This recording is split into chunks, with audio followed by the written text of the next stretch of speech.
Is the Big Bang documented in our current and ancient religions? How the hell is that even possible? Hello, all you beautiful people. World's Okayest lawyer here. To begin, I'm a doctor, but not that kind. I do not have a degree in theology, history, astronomy, or archaeology. What I do have is a doctorate of curiosity.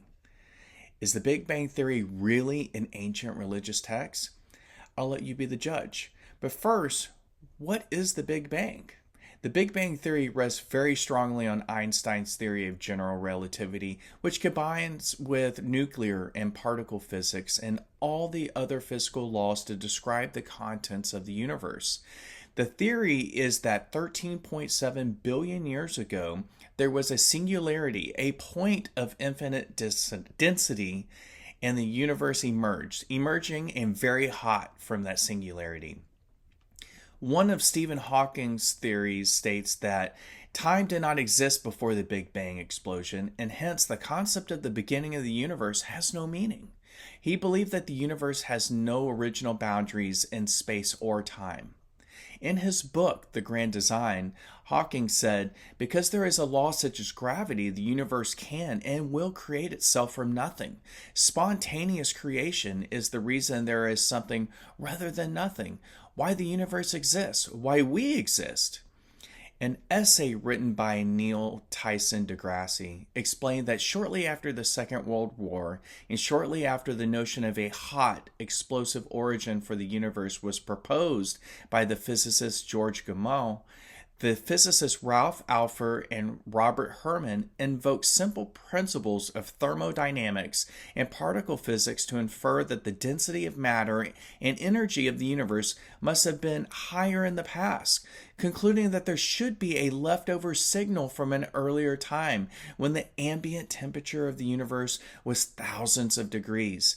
That leftover signal, by virtue of the expanding universe, should have cooled appreciably and would appear today as an omnidirectional bath of microwave energy with a characteristic temperature of a few degrees on the Kelvin absolute temperature scale, which a radio signal was discovered in 1965 by Arno Penzias and Robert Wilson. Now, the Big Bang is not without its problems, but progress has already been made to resolve some of these issues. The most significant modification is known as inflationary cosmology, where the energetics of the very early universe passes through a phase that spontaneously triggers a period of extremely rapid expansion. Now, as deGrasse said, there are issues with the theory of the Big Bang. So what about string theory as it relates to the Big Bang? In physics, string theory is a theoretical framework in which the point-like particles of particle physics are replaced by one-dimensional objects called strings. String theory describes how these strings propagate through space and interact with each other on distance scales larger than the string scale. A string looks just like an ordinary particle with its mass, charge, and other properties determined by the vibrational state of the string. In string theory, one of the many vibrational states of the string corresponds to the graviton, a quantum mechanical particle that carries the gravitational force. Thus, string theory is a theory of quantum gravity. According to Neil Turok, he thinks there may be many universes at once interpolated but separate, like a mixture of gases. These universes are attracted to each other. Every few trillions of years they collide, explode, expand, and contract, then repeat the sequence all over again. So unlike Hawking's, Turok believes that a Big Bang event is cyclical, and the one that created our universe isn't even the first. In describing string theory, Turok says to imagine two sheets on a washing line, and they're very close together, very nearly parallel. Those are two-dimensional sheets. Ours are three-dimensional. Think of it as two intimately intertwined objects which are nevertheless able to exert force on each other, a pull. The Big Bang is the touching of those two sheets. When they touch, they release that energy.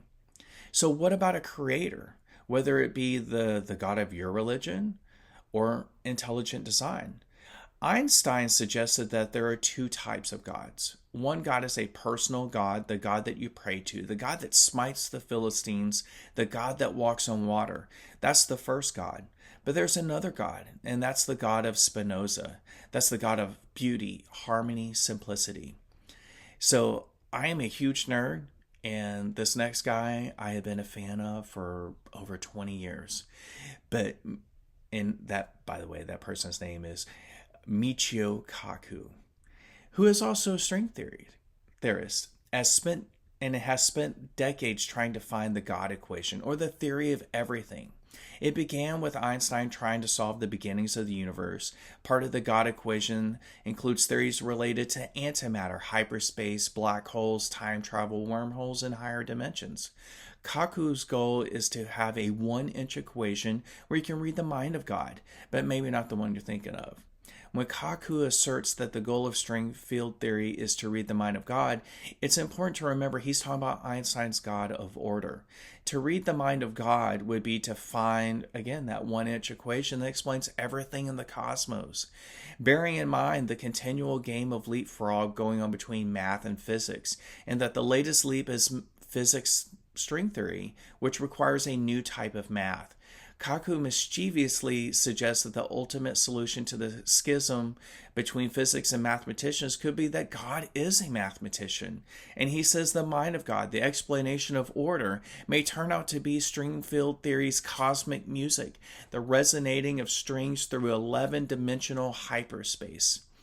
Now, for religious texts, keep in mind that some of these scriptures, if you will, were written or told anywhere between 200 years ago in the case of Baha'u'llah, 1,500 years ago in the case of the Quran, 2,000 years ago in the case of the Norse religion, and 4,000 years ago when we're talking about the book of Genesis, which is in the Bible or the Torah, and the Hindu Veda.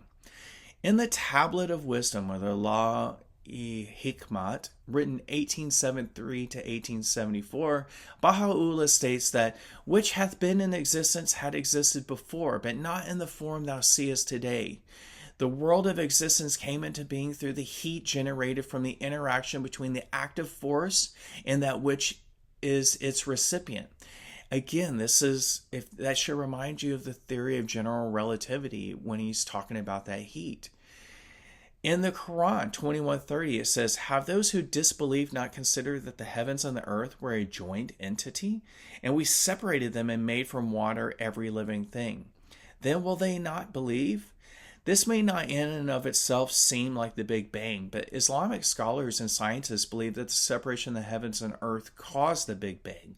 So religiously, they are in agreement that this scripture is discussing the Big Bang, that separation, whether it's a separation of an atom or separation of heaven and earth, that caused the explosion that eventually caused the Big Bang.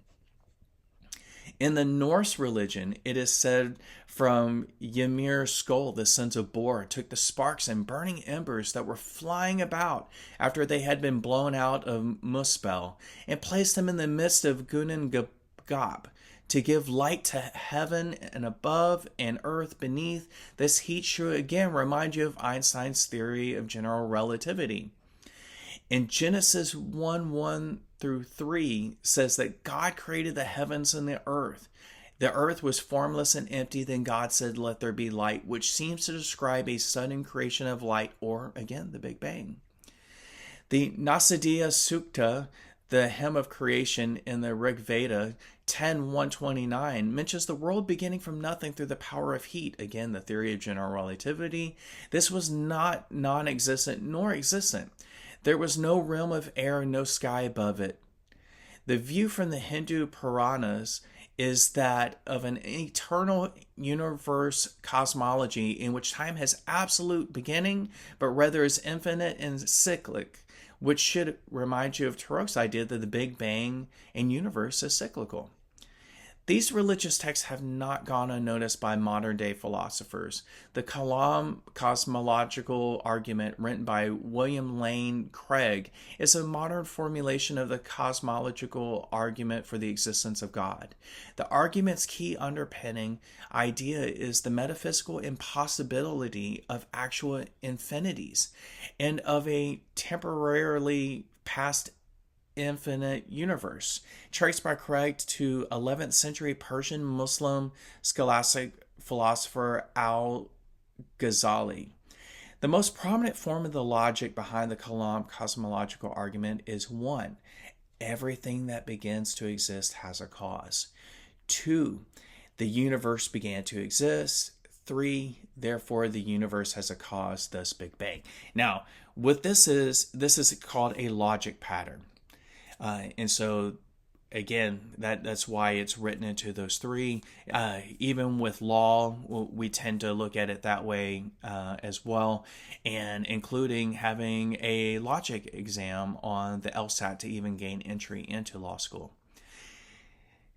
But Craig, taking this logic pattern further, then adds on saying, 4. If the universe has a cause, then an uncaused personal creator of the universe exists, who, without the universe, is beginningless, changeless, immaterial, timeless, spaceless, and enormously powerful. And 5. Therefore, an uncaused personal creator of the universe exists, who, without the universe, is beginningless, changeless, immaterial, timeless, spaceless, and enormously powerful. So to wrap it up, in my world's okayest opinion, I believe there is a lot we don't understand. First, how could ancient texts describe a Big Bang type of event when discussing the origins of the universe? Were there ancient stories we've lost over time that were still around when the stories we now know were written down? Maybe we've even gotten too smart for our own good, similarly to the story of the Tower of Babel. Or maybe science's search for the beginning of the cosmos or the God equation is nothing more than following the words of Jesus in Matthew 6:33 when he said, "Seek first God's kingdom and his righteousness." This is where each person determines their own beliefs and faith, including none at all. I hope you were able to follow all of that. If I was smarter, I would have loved to have been a physicist, but instead, I get paid to write, read, and talk. Like what I had to say, please be sure to follow, like, subscribe, and share this video on whatever social media you saw this posted. I cannot thank you enough for listening to what my world's okayest opinions are. Lastly, it costs $0 to be kind. It's the best money that you'll ever spend. Until next time, beautiful people, peace.